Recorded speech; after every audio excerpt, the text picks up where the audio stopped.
ಶರಣಾಗತಿಯಾದಂಥ 6 ನಕ್ಸಲರು ಬಳಸ್ತಾ ಇದ್ದಂಥ ಶಸ್ತ್ರಾಸ್ತ್ರಗಳು ಪತ್ತೆಯಾಗಿದೆ. ಜೈಪುರ ಠಾಣಾ ವ್ಯಾಪ್ತಿಯ ಮೇಗೂರು ಅರಣ್ಯ ಪ್ರದೇಶದಲ್ಲಿ ಈ ಶಸ್ತ್ರಾಸ್ತ್ರ ಪತ್ತೆಯಾಗಿರೋದು.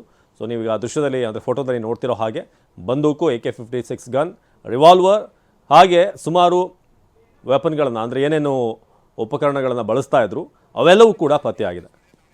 ರಿವಾಲ್ವರ್ ನೀವು ಫೋಟೋದಲ್ಲಿ ನೋಡ್ತಿರೋ ಹಾಗೆ ಒಂದಷ್ಟು ಬಂದೂಕುಗಳನ್ನು ಕೂಡ ನೀವು ಗಮನಿಸ್ಬೋದು. ಇವರೆಲ್ಲರೂ ಕೂಡ ಮುಂಡಗಾರು ಲತಾ, ಜೀಶಾ, ವಂಜಾಕ್ಷಿ, ಸುಂದರಿ, ಮಾರೆಪ್ಪ, ವಸಂತ್ ಎಲ್ಲ ಬಳಸ್ತಾ ಇದ್ದಂಥ ಈ ಮಾರಕಾಸ್ತ್ರಗಳನ್ನು, ಈ ಶಸ್ತ್ರಾಸ್ತ್ರಗಳನ್ನು ಮಣ್ಣಿನಲ್ಲಿ ಹೂತಿಟ್ಟಿದ್ರು. ಸೊ ಅದನ್ನು ಫೈನಲಿ ಕೊಪ್ಪ ಠಾಣೆ CP ಮಂಜುನಾಥ್ ಅವರ ನೇತೃತ್ವದಲ್ಲಿ ಕಾರ್ಯಾಚರಣೆ ನಡೆಸಲಾಗಿದೆ. ಶರಣಾಗತಿಗೂ ಮುನ್ನ ಮೇಗೂರು ಅರಣ್ಯದಲ್ಲಿ ಅಡಗಿದ್ದಂಥ 6 ನಕ್ಸಲರು ಈ ವೇಳೆ ಗುಂಡಿ ತೋಡಿ ಭೂಮಿಯಲ್ಲಿ ಶಸ್ತ್ರಾಸ್ತ್ರವನ್ನು ನಕ್ಸಲರು ಬಚ್ಚಿಟ್ಟಿದ್ರು. ಸೊ ಯಾರೂ ಕೂಡ ಶಸ್ತ್ರಾಸ್ತ್ರ ಸಿಗದಂತೆ ಭೂಮಿಯಲ್ಲಿ ಮುಚ್ಚಿಟ್ಟಿದ್ದಂಥ ನಕ್ಸಲರು. ಸೊ ಫೈನಲಿ ಆ ಎಲ್ಲ ವೆಪನ್ಗಳು ಕೂಡ ಸಿಕ್ಕಿದೆ. 6 ನಕ್ಸಲರ ಶರಣಾಗತಿ ಬಗ್ಗೆ ಅನುಮಾನ ಇದೆ. ಮಂಗಳೂರಿನಲ್ಲಿ ಬಿಜೆಪಿ ನಾಯಕ ಅಣ್ಣಾಮಲೈ ಹೇಳಿಕೆಯನ್ನು ನೀಡಿದ್ದಾರೆ. ತಮಿಳುನಾಡು ಬಿಜೆಪಿ ರಾಜ್ಯಾಧ್ಯಕ್ಷ ಅಣ್ಣಾಮಲೈ ಈ ಪ್ರಕ್ರಿಯೆ ಏನಾಯಿತು ಇದರ ಬಗ್ಗೆ ಅನುಮಾನ ಇದೆ. ನಾನು ಕೆಲಸ ಮಾಡುವಾಗ ಸರೆಂಡರ್ ಆಗಿದ್ದು, ಚಿಕ್ಕಮಗಳೂರಿನಲ್ಲಿ ನಕ್ಸಲರು ಸರೆಂಡರ್ ಆಗಿದ್ರು.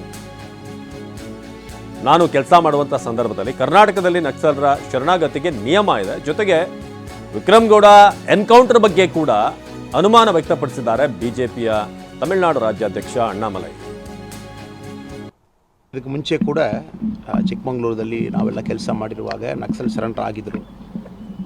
ಸರೆಂಡರ್ ಬಂದು ತುಂಬ ಒಂದು ದೊಡ್ಡ ಪ್ರಾಸೆಸ್. ಕರ್ನಾಟಕದಲ್ಲಿ ಮತ್ತು ಸ್ಟೇಟ್ ಕಂಪೇರ್ ಮಾಡುವಾಗ ಇಲ್ಲಿ ಒಂದು ನಕ್ಸಲ್ ಸರೆಂಡರ್ ಪಾಲಿಸಿ ಇದೆ, ಆ್ಯಕ್ಟಿವ್ ಆಗಿದೆ.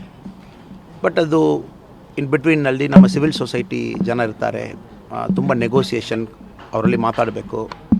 ಆಮೇಲೆ ಅವ್ರಿಗೆ ಲೈಫ್ನಲ್ಲಿ ಏನು ಬೇಕು ಎಲ್ಲ ತಿಳ್ಕೊಂಡೇ ಬರ್ತಾರೆ. ಬ್ಯಾಂಕ್ ಲೋನ್ಸಲ್ಲಿ ಸಿಗ್ತಾ ಇದೆ, ಸ್ಕಿಲ್ ಬೇಸ್ಡ್ ಟ್ರೈನಿಂಗ್ ಅವ್ರಿಗೆ ಸಿಗ್ತದೆ.